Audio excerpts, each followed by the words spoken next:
తెలంగాణ ప్రజలకు బీఆర్ఎస్ అధినేత మాజీ సీఎం కేసీఆర్ రాష్ట్ర ఆవిర్భావ దినోత్సవ శుభాకాంక్షలు తెలిపారు. శాంతియుతంగా పార్లమెంటరీ పంథాలో కొట్లాడి స్వరాష్ట్రాన్ని సాధించుకున్నామని తెలిపారు.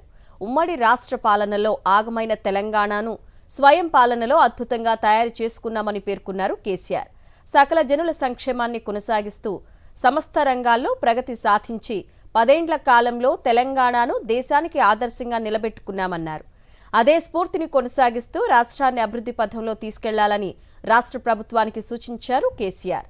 తెలంగాణ మరింత ప్రగతిని సాధిస్తూ రైతులు, సబ్బండ వర్ణాల జీవితాలు సుఖ సంతోషాలతో నిండాలని కేసీఆర్ ఆకాంక్షించారు. తెలంగాణ ప్రజలకు బీఆర్ఎస్ అధినేత మాజీ సీఎం కేసీఆర్ రాష్ట్ర ఆవిర్భావ దినోత్సవ శుభాకాంక్షలు తెలిపారు. శాంతియుతంగా పార్లమెంటరీ పంథాలో కొట్లాడి స్వరాష్ట్రాన్ని సాధించుకున్నామని తెలిపారు. ఉమ్మడి రాష్ట్ర పాలనలో ఆగమైన తెలంగాణను స్వయం పాలనలో అద్భుతంగా తయారు చేసుకున్నామని పేర్కొన్నారు కేసీఆర్. సకల జనుల సంక్షేమాన్ని కొనసాగిస్తూ సమస్త రంగాల్లో ప్రగతి సాధించి 10 ఏళ్ల కాలంలో తెలంగాణను దేశానికి ఆదర్శంగా నిలబెట్టుకున్నామన్నారు. అదే స్ఫూర్తిని కొనసాగిస్తూ రాష్ట్రాన్ని అభివృద్ధి పథంలో తీసుకెళ్లాలని రాష్ట్ర ప్రభుత్వానికి సూచించారు కేసీఆర్. తెలంగాణ మరింత ప్రగతిని సాధిస్తూ రైతులు, సబ్బండ వర్ణాల జీవితాలు సుఖ సంతోషాలతో నిండాలని కేసీఆర్ ఆకాంక్షించారు.